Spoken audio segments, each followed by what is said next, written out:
This one's for anybody who's been struggling to get campfires lit out in the woods. You know, you've gone to, let's say, a bushcraft camp, and they showed you exactly how to make a fire set, and it worked under those controlled conditions. Then you get out into the real world, and things are wet, there's a little bit of wind, you're working with different materials, and you're having to choose your own materials. It just doesn't work for you. For some people, the way they learn, it's just not really useful to see exactly how to do something. Instead, we have to see principles and understand those principles. This is one of those principles that changes your fire game completely if you've been having trouble getting them started. What I'm going to do today is I'm going to explain this principle, and then we're going to see it in action and see some of the most common mistakes that people make and how those aren't applying to the principle. We're also going to discover one special case when this principle kind of gets turned on its head.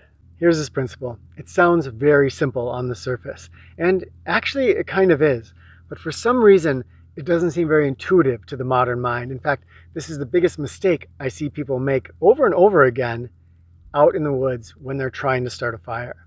So if you can keep this one thing in mind, it's going to make a world of difference. Here it is. When we're making a fire, we always want to be thinking about the heat and where that heat is going and what it is doing. Where's the heat going? What is it doing? This really comes to light when we are using a tinder bundle. Here's one of the most common things I see when people are using a tinder bundle. Got flames. Can you see what's wrong here? Come on. Go. The heat. And fire is so nice because it often makes the heat very visible for us in the form of flame. That heat is just dissipating into the air. It's not going anywhere or doing anything. But let's see how this works with a tinder bundle. This is one of the easiest ways to see this principle in action. And I have some goldenrod here, and in the bottom I've shredded up some, this is actually wood nettle, and so it gets nice and fluffy. I've packed this a little too tight, kind of a common mistake. We're going to see when it's packed too tight, if I'm not thinking exactly about where that heat is going, then I'm going to have an issue. However, when I do think about where the heat is going, even this tightly packed one will start for me. Okay, I've got some flames and nothing happens. Let's try again. Got flames. Come on, go. And again, it's gone. Now let's try directing the heat. All I'm going to do is when those flames are going up, those flames are showing me that the heat is going up into the air. I'm going to turn those flames so that they're catching some material on fire. And I'm going to keep turning this so that those flames have somewhere to go and something to do.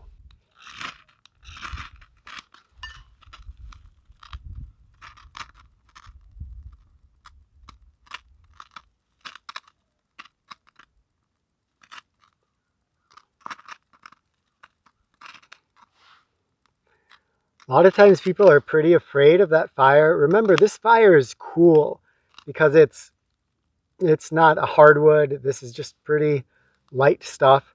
So as long as I'm aware of it, I don't have to be too afraid of getting burned. But you can see the simple thing there I did is I just turned it to direct that fire to go somewhere. Now we can see again, all this fire is going up and it's not doing anything.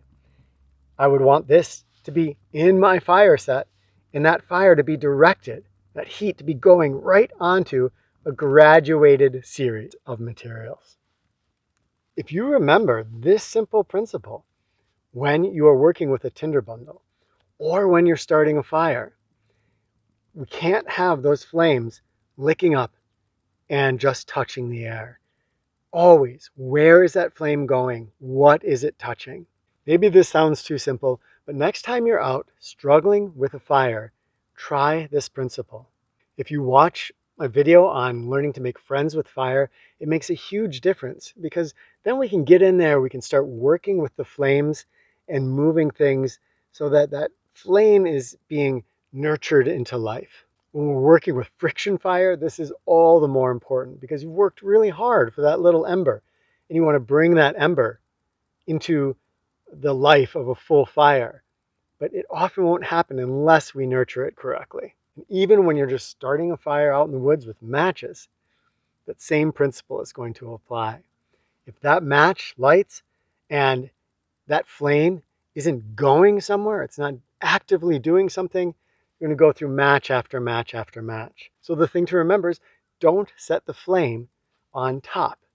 Have it underneath so it has somewhere to go. Well, I told you that there's one instance where this is turned on its head, and I actually kind of meant that literally. Let's take a look at that quick. This is called an upside down fire, and it works by a completely different principle, but one that is still in harmony with how fire works. And to me, this is a good life lesson to remember that if we just follow hard and fast rules, even if they are pretty sound principles, they won't always apply in all contexts. So the world is a little bit more messy and organic than that. And if we get in there and we are playful with it, we can sometimes discover ways to, well, again, flip things on their head. Look at this. It's going to get away in my hair before I can... Oh, I don't know if you can see him. Spider. Oh my gosh. Spring is here. Well, probably still going to snow again here in Wisconsin. Here's how this upside down fire works. We're going to start with the biggest things on the bottom and move up to the smallest things on top. I'm going to show you in fast motion as I set up this upside down fire, and then we watch it burn together. You're going to notice that it works on a completely different principle. Instead of worrying about where the heat is going up, it's going to worry about pieces of coal that are trickling down through the structure we create. Pay special attention to me leaving enough space in the grate for things to trickle down. Unlike some other things, trickle down actually does work in fire making. Note that this is a dry fire build. It works much better in dry conditions than in wet.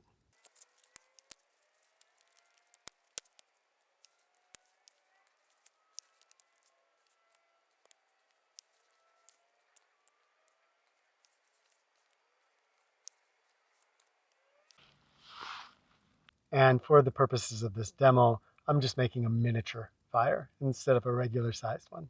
I'm going to use the same kind of tinder bundle, and I'm going to use that same technique of making sure that I shift it so that I get this really on fire.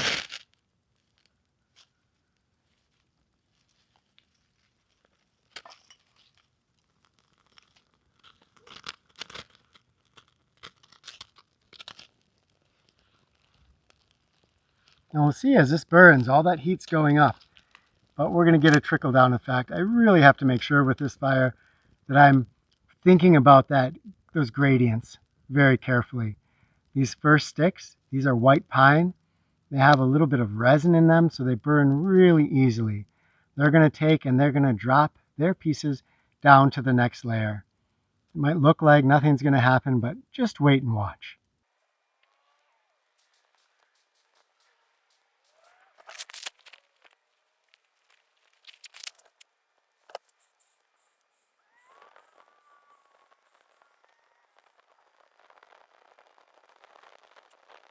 I'm going to get some close-up so you can see it trickling down.